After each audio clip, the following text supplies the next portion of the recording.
IVM.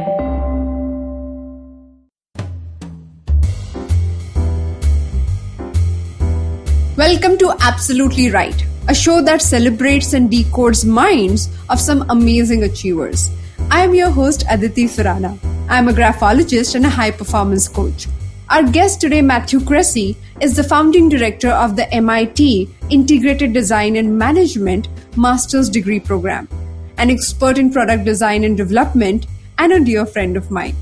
As a founder of his venture Designturn, he has designed, invented, engineered, and manufactured products for startups, Fortune 500 companies, and everything in between.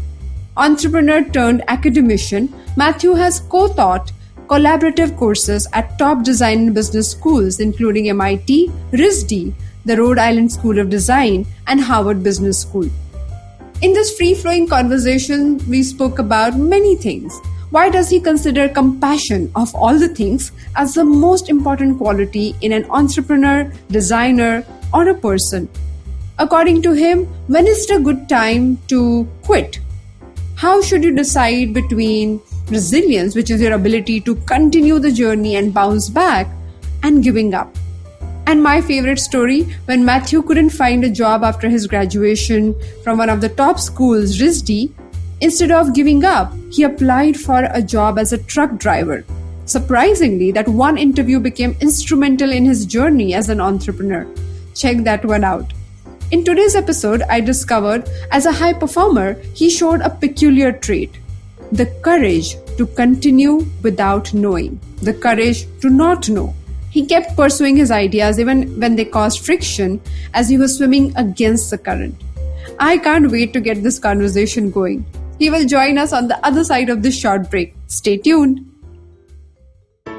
Hello, everybody. Welcome to another awesome week on the IVM Podcast Network. If you aren't following us on social media, please do. We're IVM Podcasts on Twitter, Facebook, and Instagram.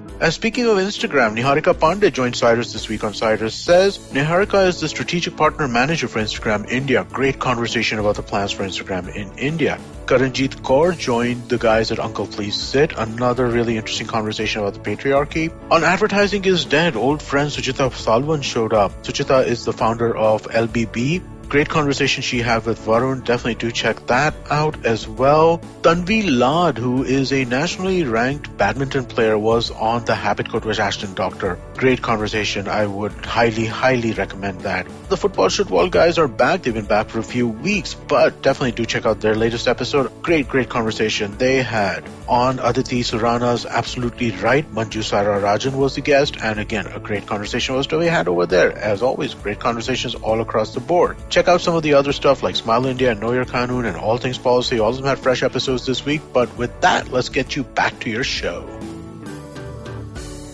Hi, Matt. I'm so excited to have you on the show. This is so interesting. I've been waiting to have this conversation for a very, very long time. Well, I'm excited to be here, Aditi. Thanks for having me. Thank you.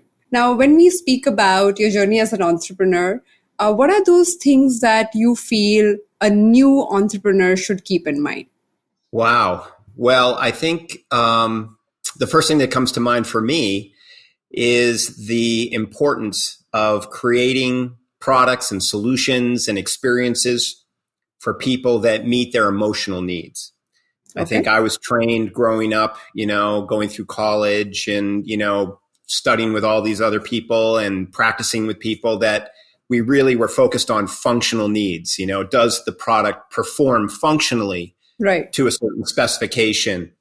But what really causes people to buy your products, but more importantly, causes your products to make their lives better, is how well your product sort of enlightens them and delights them and makes them feel great emotionally, Okay. So can you give us an example?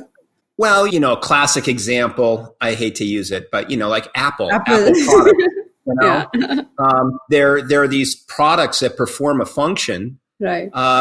But they do it in a way that's elegant, that is pleasing, right? And yeah, they can be frustrating, and yeah, there can be software glitches and things like that. But compared to the competition, they're just really sleek and beautiful and minimal and stylish and all those things. So we love that, right, as human beings. I would go one step further. They look good, right? They look good. We're carrying them around. They make us look good. Yes. So there's a sort of egotistical value to them, a narcissistic value to good looking products. Cars do this really well. Right. Cars, they make a statement about you. And the successful car companies out there are the ones that have just fabulous design. Design is the discipline that art and design are really what make things How beautiful. do you differentiate between the two? Art and design? Yep. That's a great question. I think about it a lot. My dad was a painter, and my mother, an apparel designer. I think designers are basically creating products or creating experiences for people that are scalable. Artists are creating products for people that are not necessarily scalable or hard to scale. So like a painter will create one painting and it's incredible, right? It moves us. It changes our lives when we view it. And hundreds of thousands of people will visit a museum to see that one painting. Right. Design is the opposite. Design is we create products that people are hopefully moved by, but we make a lot of them and we ship it to them. So that's part. I also think that a big difference is that art is about a personal expression by the individual. Whereas design is about utility. Well, I was going to say, so it's about personal expression, and it's about maybe some deep emotions that if I'm an artist, the deep emotions that I have, and I need to communicate that or express that to the world. And in doing so, I build a connection and a resonance with my audience. Right. With design, it's not so much a personal expression. It's an expression that you are doing on behalf of other people. In other words, when you design a product, you try to understand other people's needs and emotions.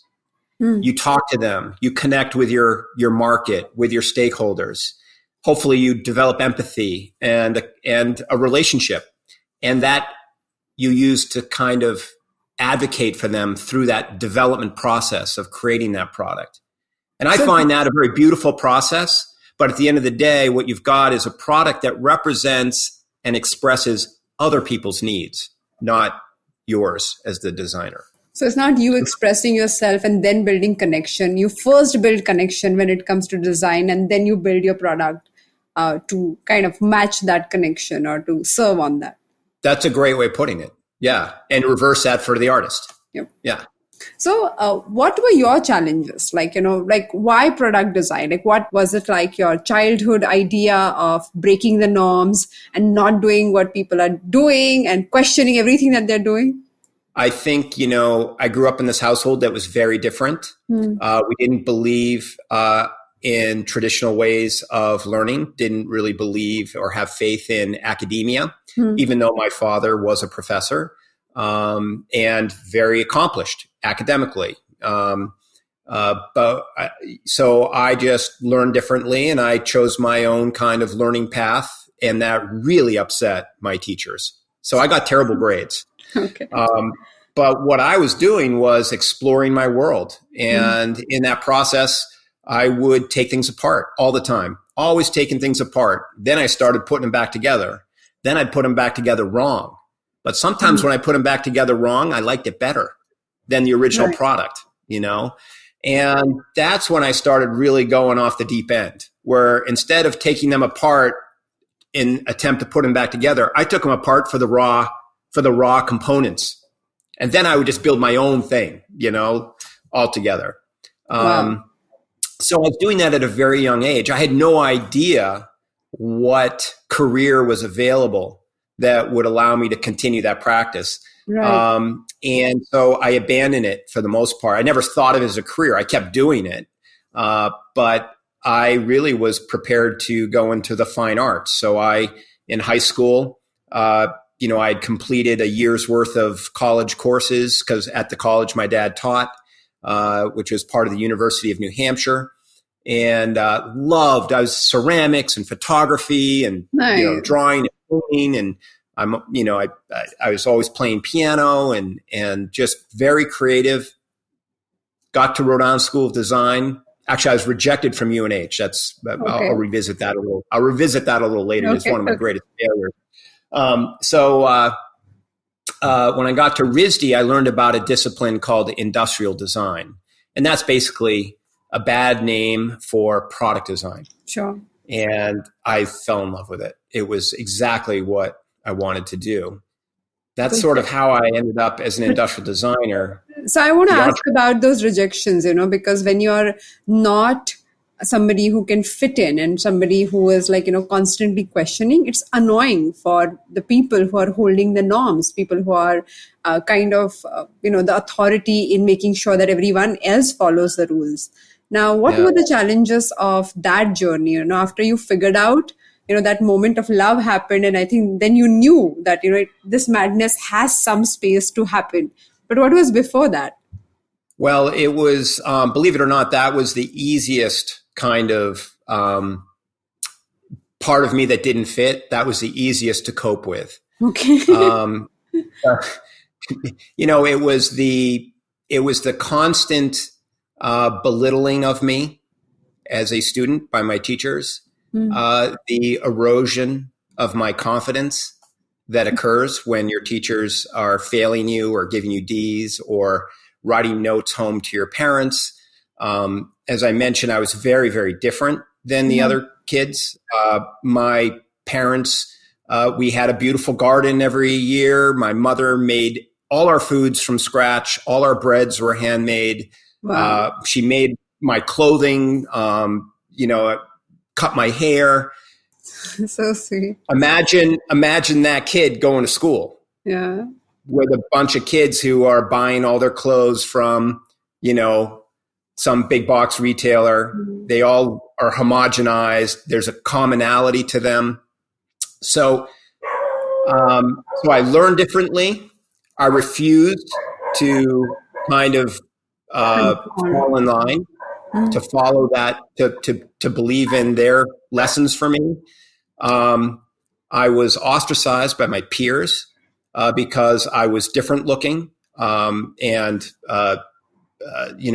I was emasculated. I was bullied, and that's the culture I came out of. Where at the end of that, going into high school, I really didn't believe in myself, or I didn't believe I fit in this world at all. Wow. And then I'm just going to fast forward many years. And when you started your own program, how did you look at kids who were misfits? Were you like Professor Xavier from X-Men? I said, were you Professor Xavier from X-Men, who really believed in all misfits and all people with superpowers to come together? And you're like, I'm going to make a center where everybody's going to figure their own voice. Was that your case? Exactly.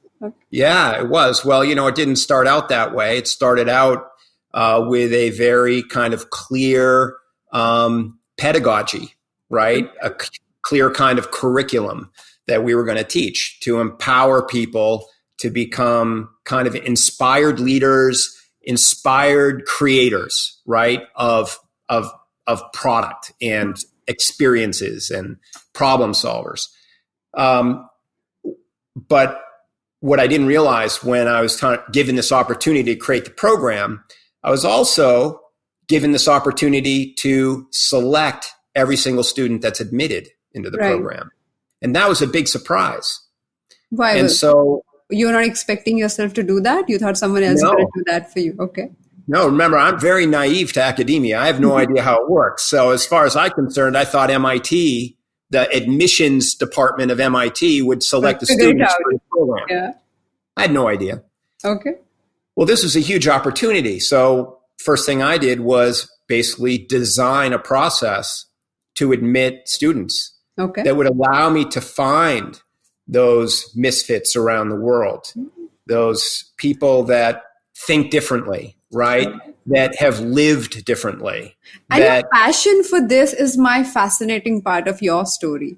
You're really, really passionate. Every time you speak about how that student who struggled, who couldn't manage, one of our guests on the Absolutely Right show was Hani Bajaj, and she shared her story, how tough it was for her to break through all the norms. But when she connected with you, she found out that she still has that sliver or the gap through which she can really figure her way through. And it's incredible to see her now. And, I'm sure many students like her who would have figured their way out only because you believed in them. Tell us some stories like that. Well, thank you. And, what I love about the story also is that, so when I created this new process, right, and Honey was in the first cohort. Okay. Okay. And Honey was the archetype of the designer. So entrepreneurs and business people, engineers and designers. So those three kind of buckets. And Honey was this archetype designer. And, designers are not known for their high test scores. Right. They're not known for their ability to get into a school like MIT, right, where they're taking the very highest performers in terms of test taking. Right. I have never felt that test taking was a very good predictor of a person's success. Can you repeat that line? I think everybody should listen to that line one more time. Oh, absolutely. Yeah. And why do I feel that? Well, I was a victim of that. Sure, yeah, my whole life. Of course. I was basically told I'm a loser because I couldn't test well. Right. And it's not that I couldn't test well. It's just I didn't care to test well. Sure. I thought it was a waste of time. So Honey, going back to Honey, her story is really interesting because she was actually the student that caused a 6-month argument between me and MIT. And you held on to that argument. I finally won that argument in August, 3 weeks before Honey had to show up on campus. Oh my God. I finally was able to send her an acceptance letter. And ever since then, we have continued to basically prove that people perform at MIT on par or even better than those folks that test really, really well. Our students perform just as well as all the others, and we really don't think about tests or GPAs or anything like that. We really just try to evaluate their character, right? How much love is in their heart? How compassionate are they? How much have they taken action on those things? Right. Expressed that, affected others with those kind of outlooks. And then, the other thing is really just sort of their ability in their particular discipline. Are they a talented designer? Are they a talented engineer? Are they a talented? And we figure that out by looking at a portfolio. So the whole admissions process, we don't really even, we ask for GPAs and GRE scores and stuff, but that's just sort of for the records. So Matt, what you're saying is very interesting also in terms of the world that we wish to create. At some level, we believe that people with more empathy, people with more compassion, people who are more action-oriented and believe in what they do. But then there is this whole idea about measurement of that success. Who's more successful and who's not. Now, after having gone through the process and being a program designer yourself, how do we look at this? Not only for an institute, but, in a real world, how do we look at this? Because I feel a lot of anxiety and a lot of stress that people experience actually comes from this fact that they feel these intangible needs, but all success is decided and celebrated only when they reach a number, a tangible objective, when they buy their homes or own those fancy cars. Now, what would you tell that person, or how would you look at that as a solution? Well, the first thing I'd say is that the reason that we do things the way we do now is that it's easy, right? True. Think about how difficult it is to look beyond test scores to evaluate a human being's value, right? That's very, very difficult. It also means that you're able to understand what makes a person successful. Most of the people in academia and in admissions, they're there because they want a structured, sheltered environment with all the answers provided to them. Sure. And therefore, they're going to select people that kind of work in that mode, right? But that's not what makes the world turn. That's not what causes innovation. That's not what causes, inclusion and action on, social issues and environmental issues. Those people tend to be disruptive. They think differently. They're full of enthusiasm. They're full of energy. They take action. They're not worried about failure. They're not worried about being measured, right? They want a result. They want improvement. They want an experience to occur from the actions they take in the world. Mm-hmm. That's really what we want to attract in and put into roles of responsibility in our society. Now, it's very hard to find, or it's hard to quantify that type of person. But here's what we've done. We've decided that skills can be taught, but character is very difficult to change. Right. So what we try to do is we try to look at a person's character. And so we have a bunch of attributes that we have a list of attributes that when you all add them all up, you probably have someone who has integrity, is loving and compassionate, and has the drive and tenacity to get their message accomplished, their work accomplished. And then whatever skills they're missing, we teach that. Everything we do in life, everything that's new will actually cause uncertainty and fear. Right. And your ability to persevere through that, I think, is directly related to your ability to suffer, your resilience, right? So, I use the word suffering, but it's really about being resilient, right? And not giving up. And that's really what has that and being and just loving people. Those two things. If you can do those two things, I guarantee you'll be successful. So let's talk about resilience a little bit more. Like, what do you think is underneath resilience? And you must have seen people giving up and not, following through their ideas. Now, what do you think are the critical moments when it comes to resilience? Well, I think there's for many, there's a fear of how they're being perceived. Sometimes I see people that are working hard on something over the course of several years, and they will be criticized by their parents or by their friends. Why are you still doing that? You're getting left behind, right? Right. And you look at your friends, look at all your friends, look how successful they are. These are common things, I think, that parents and, relatives and friends say to each other. And that's just ridiculous, right? I mean, I've been theoretically behind my whole life. Sure. Right. Until one day I woke up and I'm like, hey, I have a house on an island. I have an incredible family. I see my kids and my wife all day long. Right. I have a beautiful lifestyle. I'm, financially terrific, right? And all of it came from no one but myself. I created my house, my wealth, everything, my career now, which is relatively new. But in the process of getting there was no way of measuring my performance. Right.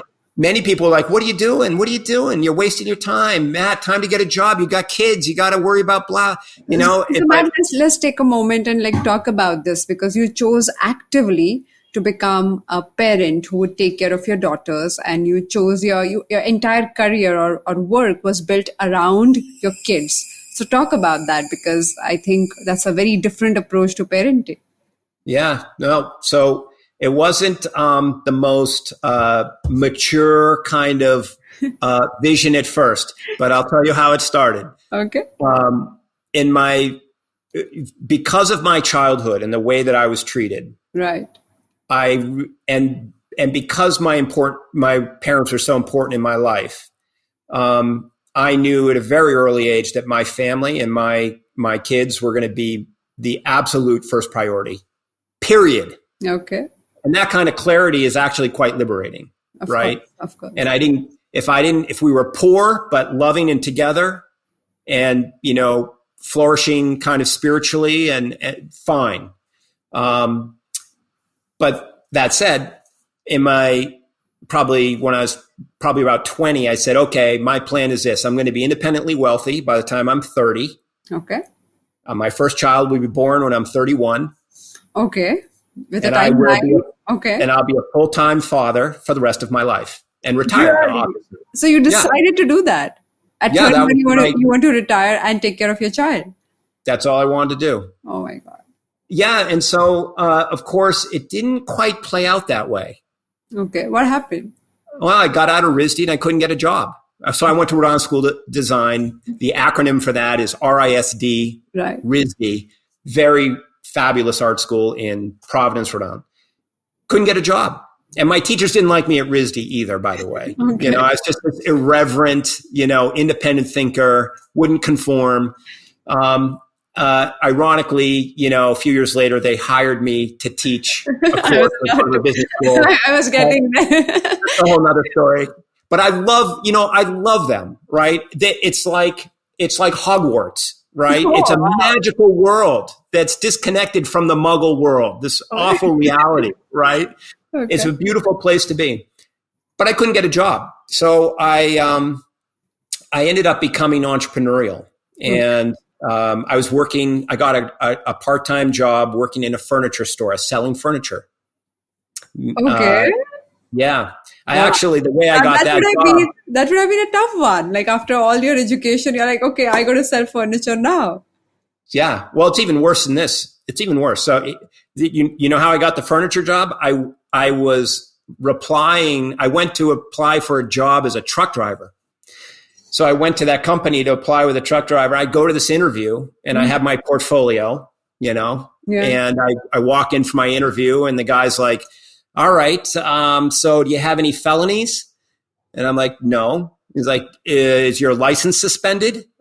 I'm like, no. He's like, well, I think you can drive a truck for us. And is there anything else you want to tell us? And I said, well, I brought my portfolio.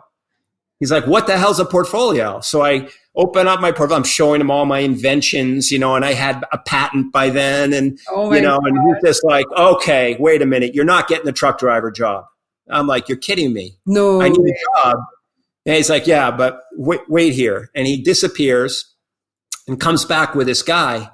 And this guy's like, come with me. And I go with him and we go up these stairs in this warehouse and we open up this door and we walk into this room and it's his office. Okay. And it's full of Italian furniture, just gorgeous furniture. And he's like, we're starting a furniture store. Will you help us?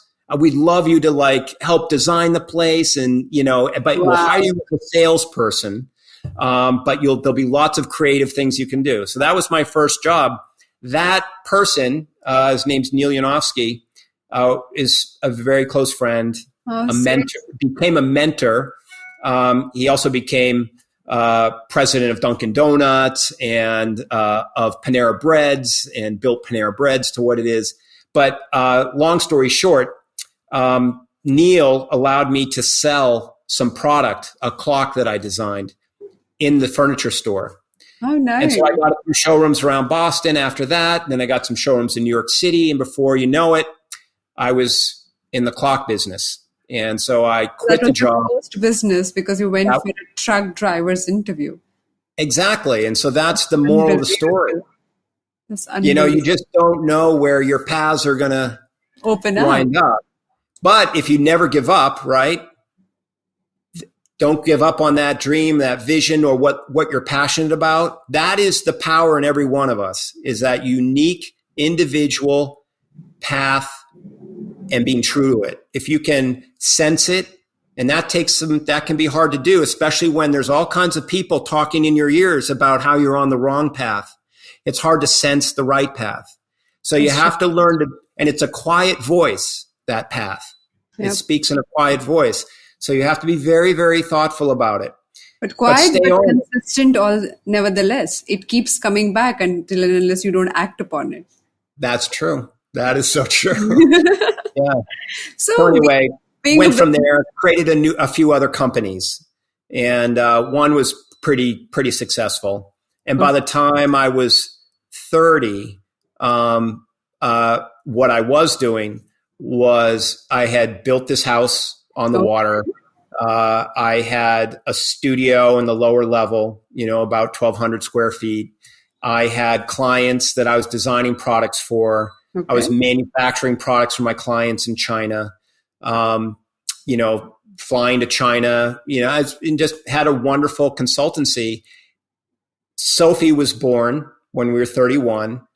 And wow, that's almost like your life falling in place the way you had thought about it. Okay. Yeah. I mean, I wasn't independently wealthy, but I was able to be as much of a full-time father as I wanted to be. Wow. Or as much as Sophie could tolerate me. So I have this question about quitting. Okay. Now I feel being an entrepreneur myself, and while running the business, you keep pursuing an idea and you reach a point where you realize that the idea might not go ahead. Like, your vision is still there and you really want to move forward, but this idea or this form of this idea might not survive through the grind. Now, how do you decide it? Like, what are the parameters you should think about before quitting? Because sometimes, you need to, for example, end a marriage to start a new chapter in your life, end that business to move to the next business. So there's also the other part of resilience, which is very confusing for people. They're like, oh, I'm resilient. And I see a lot of people who do not give up on things that are not working for them to do something different because, one, this is the devil that they're aware of, familiar with. But at the same time, they believe, what if I give my best shot and then something would shift and move and then something will happen magically? So one is resilience and secondly is restarting or rebooting.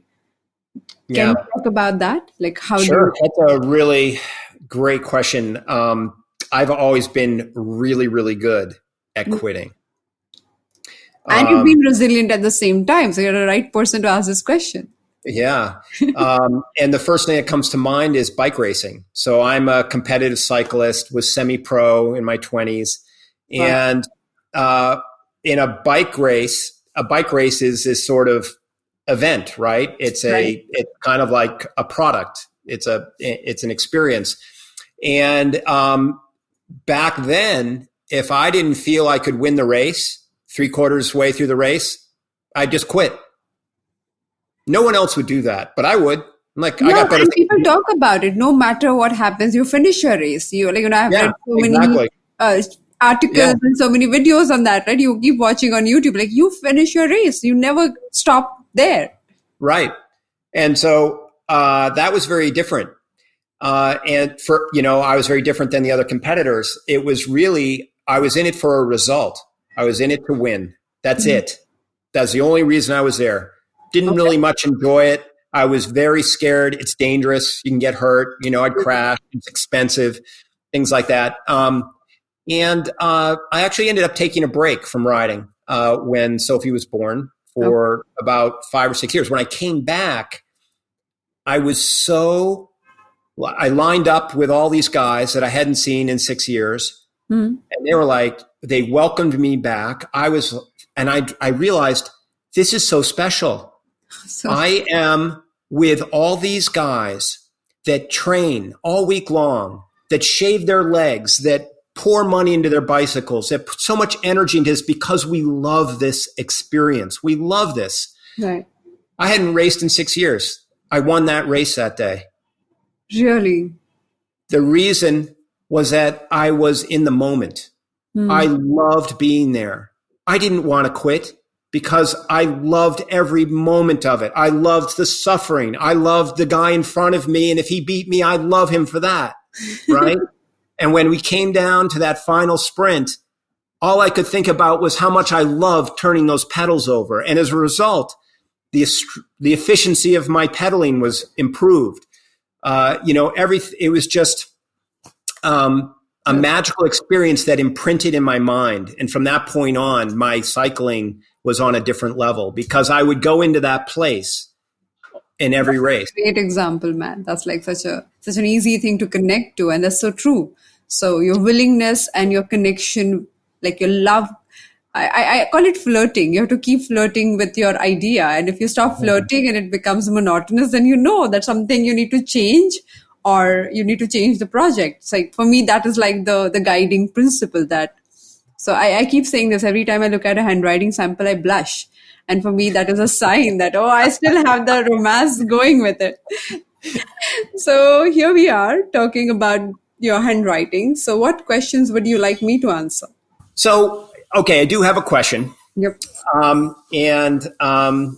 don't know if I should preface this question or just ask it. But I think so one of the things I think I have understanding about myself is my value to others. And so the question I have is, what is my value to others? What is, and the reason I want to know that is because I'd like to understand more about what my purpose is, my true purpose.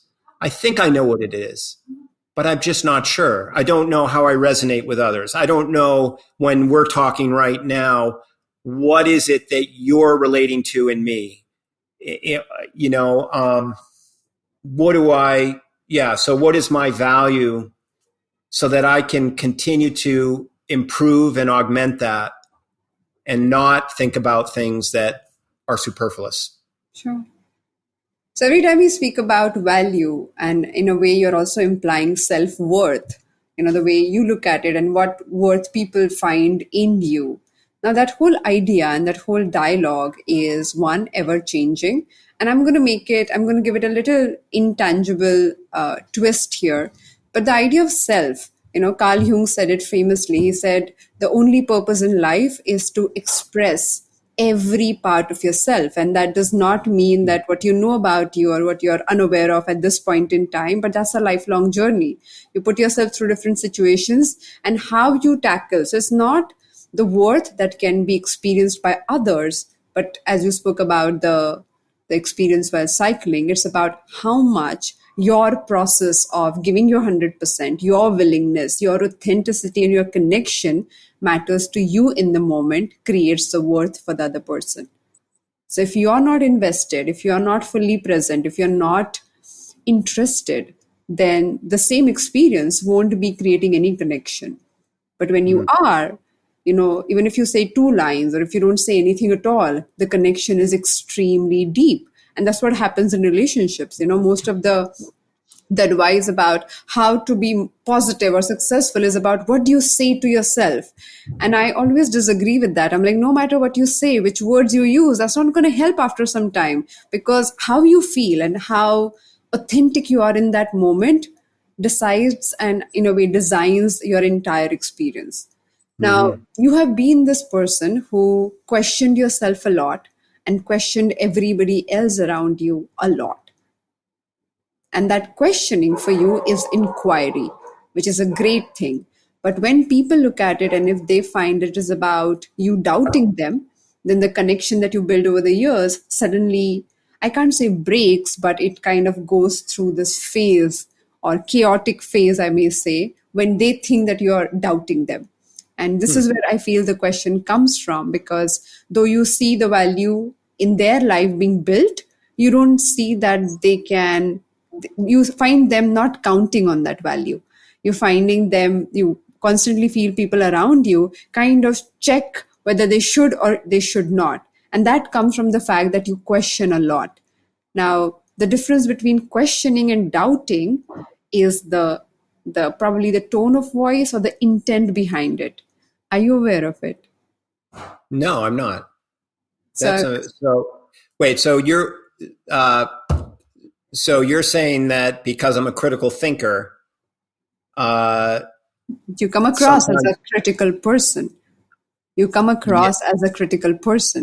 But it is about critical thinking, where you are questioning things and you are not doing it to the other person. You question things. You love questioning things and questioning norms, and anything or anywhere you feel you're settled, or your daughter is settled, or your wife is settled, or anybody in the institute, if they are like settled, you're like, why are you settling? You can, stretch yourself here and you can go a little deeper in this. Now, when you do Absolutely. that, people find that you are being critical, where you're actually operating from critical thinking. Mm-hmm. Yeah.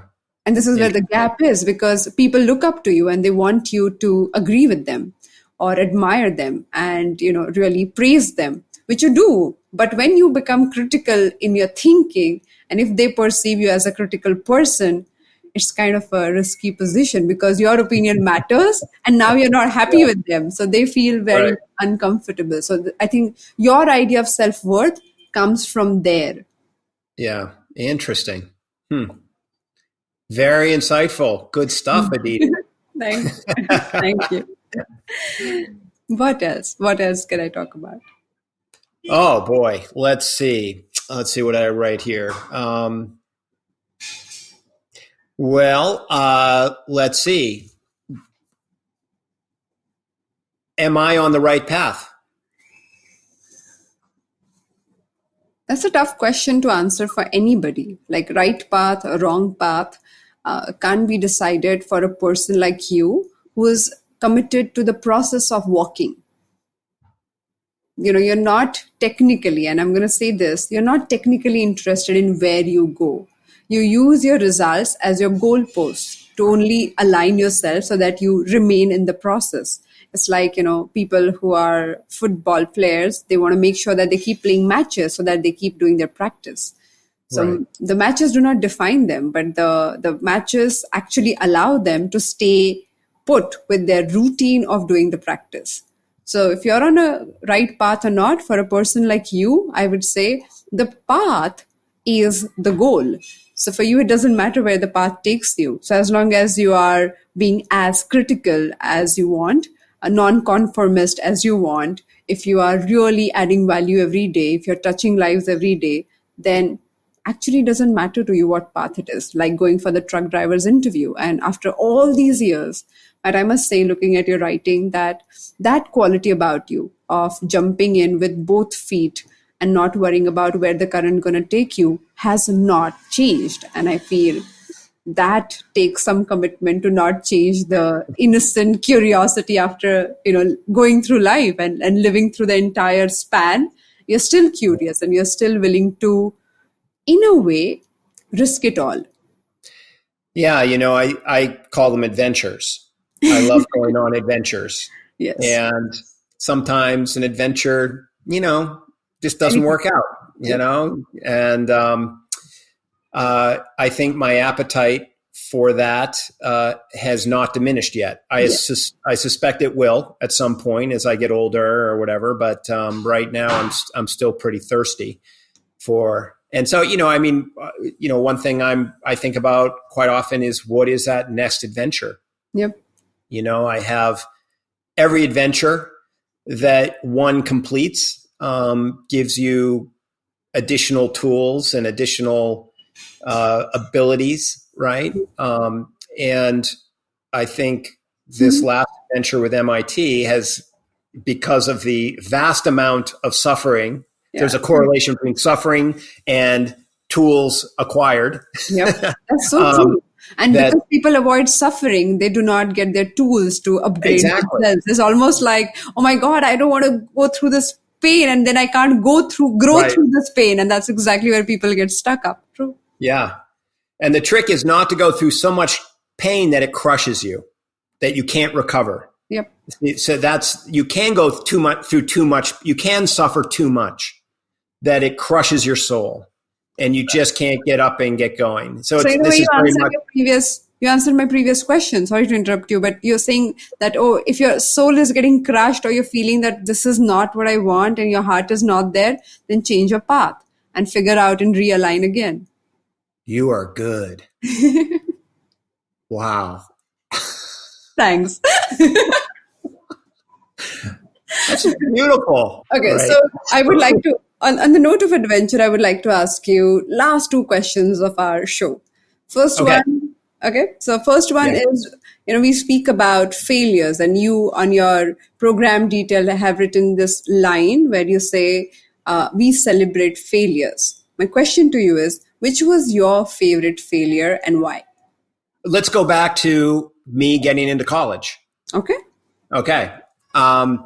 This is a great story, I think, because so I told you that I'd completed 5 college courses as a senior, junior, and senior in high school at the university where my father was a professor. Right. I applied to 2 colleges, Rhode Island School of Design and the University of New Hampshire, which is where my father was teaching. Right. And I applied specifically to the art program at the University of New Hampshire. I was rejected from UNH. Okay. And I mean, it was mind-boggling. My grades from my 5 college courses in the art department were all A's. Okay. Still you were rejected. And I still got rejected. And my father was a faculty member there. Normally, they give faculty children a little bit of a, break. Concession, yeah. I got a hard reject, So here's how I handled it. I went to my father's office. I picked up his phone and I dialed the extension for the dean of admissions. And I called him up and I introduced myself and I asked him, "What are you thinking? Yeah. What are you doing?" Wow. Okay.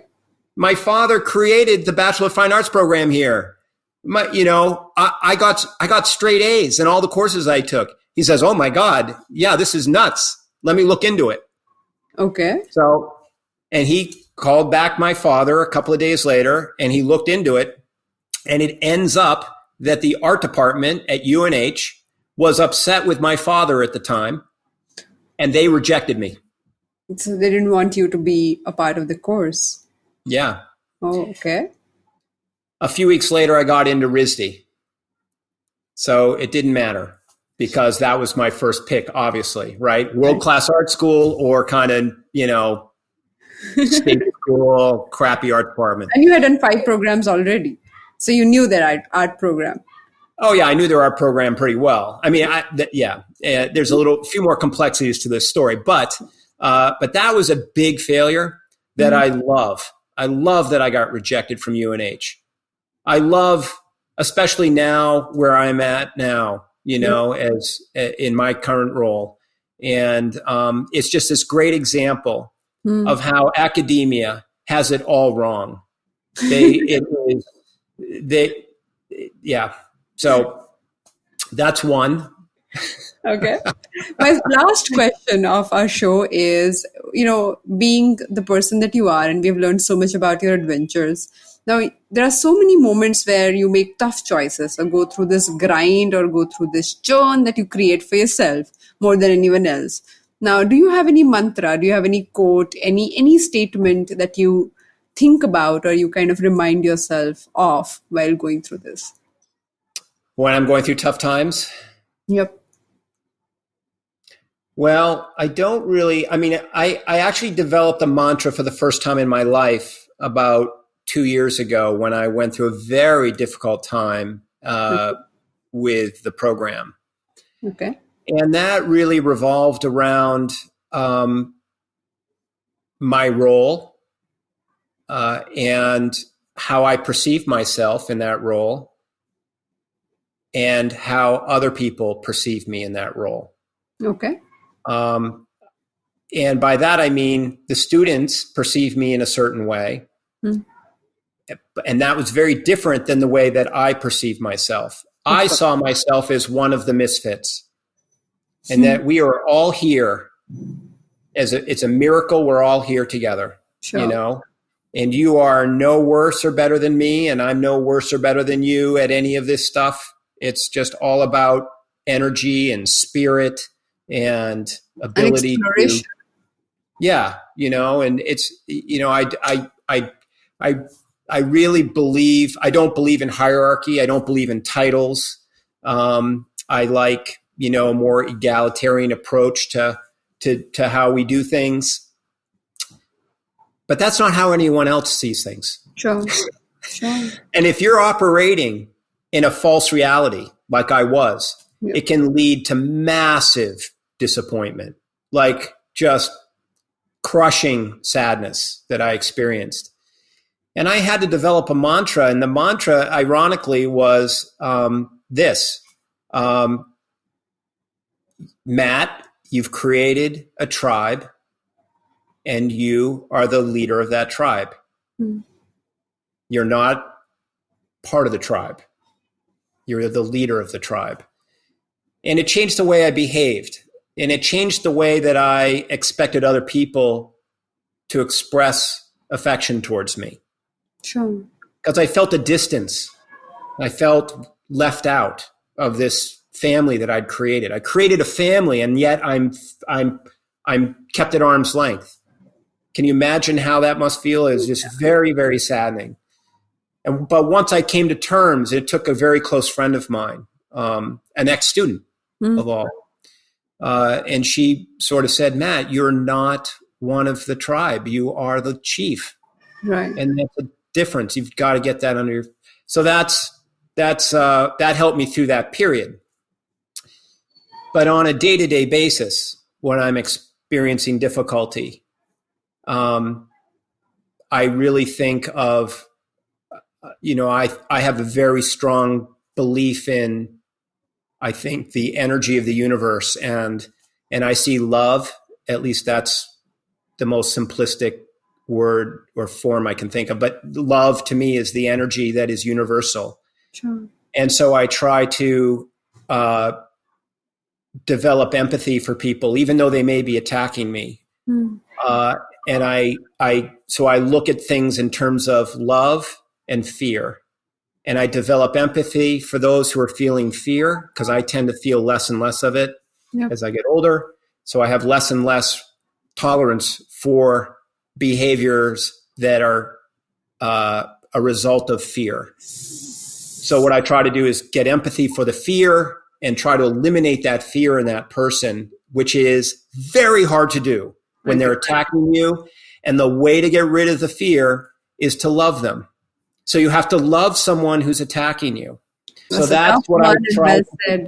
That's a tough one and well said. Like that's something that, to imbibe that, it's a deeper personal spiritual journey to actually provide love and the nurturing environment to the person who is hating you or attacking you in the moment.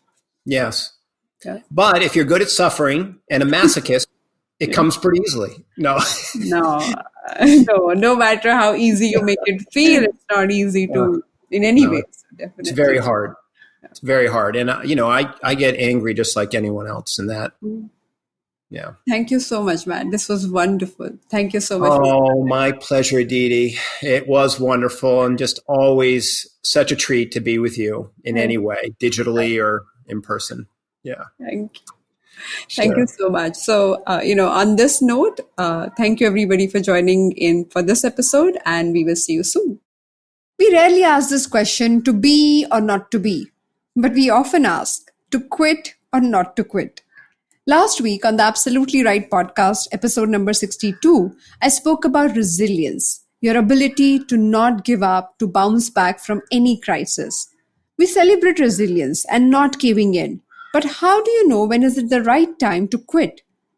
If you reach that point, then how do you evaluate the situation? How do you come to terms with it? It could be a relationship, job, business, or any other situation in life. On our Friday episode, let's talk about when giving up is a good idea. Thank you so much for joining me on this episode of Absolutely Right. Please review, comment, and share this podcast with anybody who can get benefited by these conversations. Also send me your questions on my Instagram handle @Aditi Surana. For the entire month of October, we are doing a special awareness drive about calmness called Kama Sutra with Aditi Surana.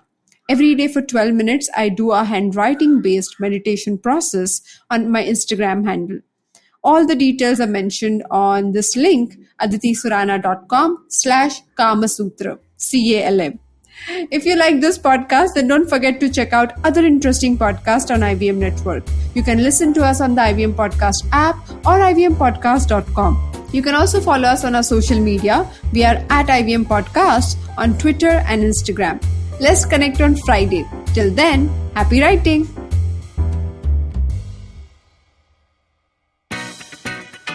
Hi Hi guys, this is Ayushi. And I am Ritasha. And welcome to Agla Station Adulthood. It's a fun podcast we've got going on, and we'd love for you to tune in and enjoy with us. Join us as we stop at various stations and discuss different topics that seem to be bothering us and hopefully Dating, you as well. relationships, beauty, just being an adult, lots of different things. We don't have a great grip on it, but we've done okay so far. Catch Agla Station Adulthood every Thursday on the IVM app, the IVM website, or wherever else you get your podcasts. Have you ever wondered how successful people do their thing? How do they navigate the challenges they often face? Are you wondering about the future of restaurants, film, education, technology, and everything else in between? Hi, I'm Gauri Devidyal, best known for being one of the brains behind The Table, an award-winning restaurant in Bombay. One thing my life as a restaurateur has given me is the opportunity to meet with some truly inspiring people, most often just by chatting with strangers at the community table. And that's what this podcast is about. It's about learning the new dimensions of business and understanding how different people swim this sea. It's an opportunity for me to pick their brains and ask them all the questions on my mind, whether it's about learning from their past experiences or talking about future trends. Through their journeys, stories, and insights, I hope you too, like me, will come away inspired and energized. So come, join me every Wednesday with your favorite drink, because this round is on me.